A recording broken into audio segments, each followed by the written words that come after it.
It's important for all of us. We all need to know about safeguarding. We all have a part to play. Everyone has the right of life and their life free from abuse and neglect. So anyone who is aware of abuse has the responsibility to take action. Safeguarding is everyone's responsibility. If you see something, say something. If there is a need for medical attention or you think a crime has been committed, you should contact emergency services and immediately dial 999. So that's the basic message there. So here we have some learning aims and objectives. I know we're limited on time, so I won't go through them all individually. But basically, we're going to provide an overarching guidance to safeguarding. But in the context of adults, obviously safeguarding, it's children and adults. But in terms of the shelter, we're just going to concentrate on adults today. So, what is safeguarding? Safeguarding means protecting people's health, well-being and human rights and enable them to live free from harm, abuse and neglect. And in the context of the shelter, protect and provide a safe environment for them to stay in. So, in terms of the shelter, safeguarding means an adult defined as a person 18 and over who has the needs and care and support, whether or not the local authority is meeting any of these needs and is experiencing at risk of abuse or neglect, or as a result of those care and support needs is unable to protect themselves from either the risk or the experience of abuse or neglect. Now, that first bit, whether the local authority is meeting any of their needs, we all know that local authorities have a need to address homelessness, but we also have guests in the shelter that don't have any rights in terms of they may be illegal, so they can't get housing benefit, etc. They may have been refused their application to stay, etc. Or they may just be economic migrants who have come here to try and get a better life and just don't speak the language and don't understand the system. We had a few people like that in the shelter over the years.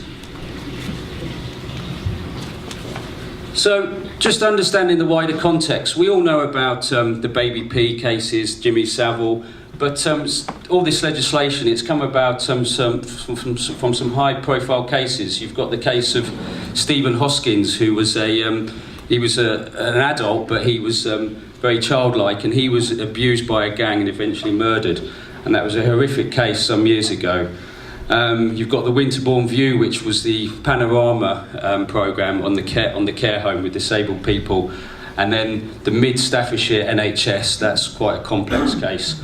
So the government in around 2000, they had the No Secrets, which was trying to make a multi-agency approach to safeguarding. That was subsequently taken over by the Care Act 2004 and accompanying guidance.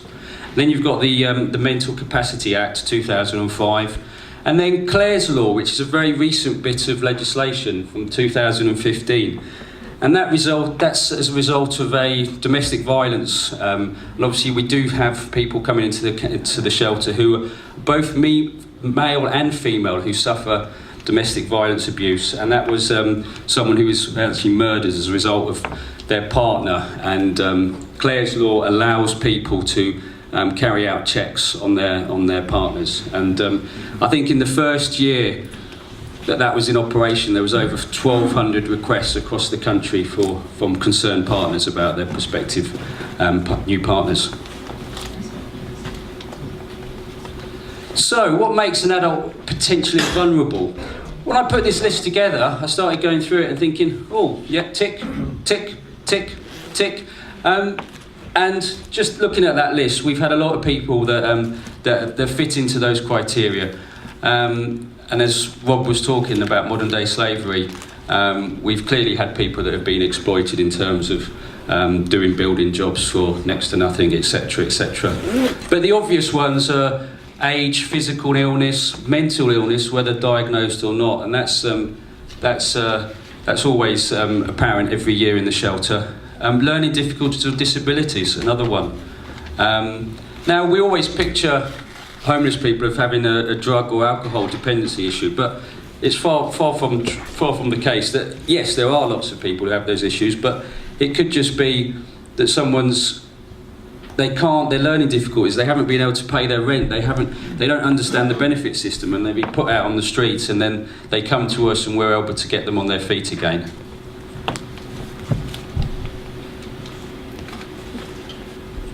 So what are we safeguarding against? Physical abuse, sexual abuse, neglect, self-neglect, emotional, psychological abuse, sexual abuse, financial abuse, domestic abuse.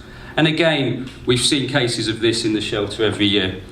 Financial abuse, we had a young lad who had a brain injury, so he was being exploited by his sister and she was taking all his benefits. So we were obviously able to address that. Sexual abuse, last year we had someone who was vulnerable and potentially she went missing, but she was found by the Bromley police. But there was suggestions there that she was suffering from sexual abuse. So it's all contained. We have a great relationship with the police and the social services, and we do obviously have to be fully aware of the safeguarding issues. So, what counts as safeguarding information? So, an adult can disclose abuse directly to you, or someone discloses information about another guest.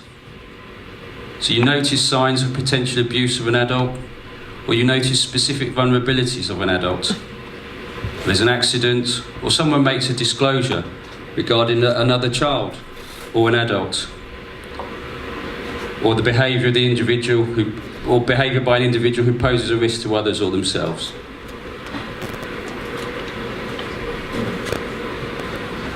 So obviously, we all know that people do suffer in silence. Some victims and survivors do not report abuse because they're afraid of retaliation. They may come from a country where they would be oppressed, that people wouldn't believe them, or they would be persecuted for their beliefs. They think it's their own fault. The abuser is telling them, this is your fault, you're the reason that this has happened to you. They think they'll be put in an institution. We've had people that have gone through institutions and are scared to go back, scared to have help. Or they think that the police and social care agents cannot help them, or they feel ashamed. So if you are aware or suspect abuse, it is your duty to take action to protect others, even if the person doesn't agree. Now, 99% of the time, that will be a team leader, a trustee, or myself, but it may be in the case that you do get disclosed some information.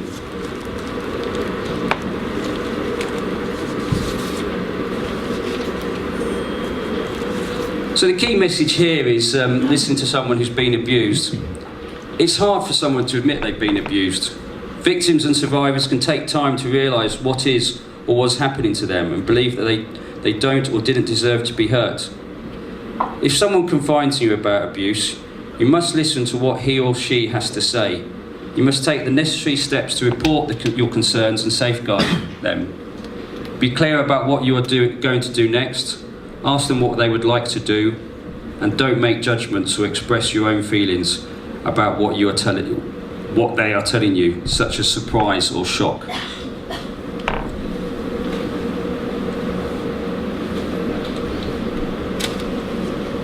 So listening to someone who's being abused. Although it may not feel like it, having someone trust you enough to tell you about what has been happening to them is an important position. It's important that you are able to stay calm and allow the person to talk. Now, the next slide might help you with this, but there's the 4R approach. So we have receive, reassure, react, record.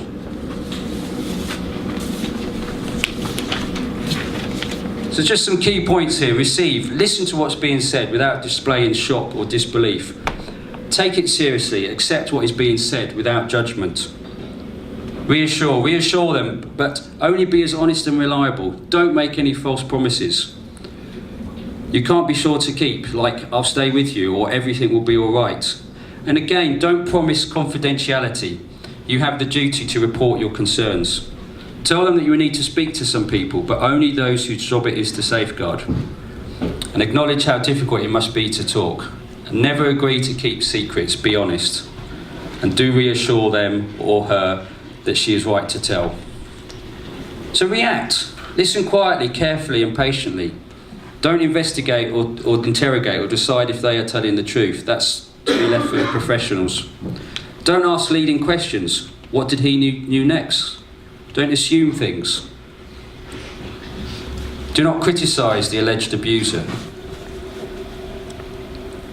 And do not ask them to repeat what they have told you to another person. Explain what you have to do next and whom you have to talk to. And then lastly, record. So just make some brief notes at the time and write them up in detail as soon as possible.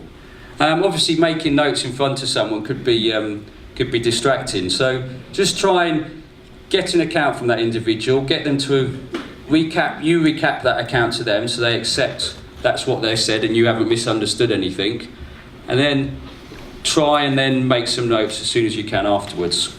Keep those original notes because they could be used by the statutory authorities. And record the date, time, place, and any words that they use. So there could be some terminology there. There could be some swear words or slang, but it's important to put it across in their words. And if you need to draw a diagram, if they've got some injuries or something, that will be helpful. And again, no assumptions. Do not assume anything, don't speculate or jump to conclusions. So, the message, if you're worried, record and report it. Now, there's often barriers to sharing concern. The most common reasons for individuals not sharing their concerns are worrying about existing relationships, getting it wrong, political correctness, or fear of reaction. Remember, trust your instincts. You're probably right to be worried. Record your concerns. You have only one responsibility. Are you 100% sure that that person is safe? So here's some websites with some further information. So there's my details. This will go out and be put on the website. And I'll also put the 4Rs, some information on that on the website.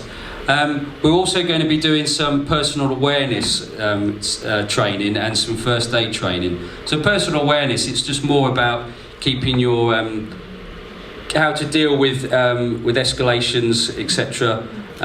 It's very rare that happens in the shelter, but what you find is that the guests they look after each other and they look after you as well. So if someone does get argumentative, you find often that the other guests step in and calm it down. But we're offering some training around that as well. So in terms of how to deal with people in those situations, there will be limited places for that, and the priority would be for those that are volunteering to stay overnight with the guests. Thank you very much.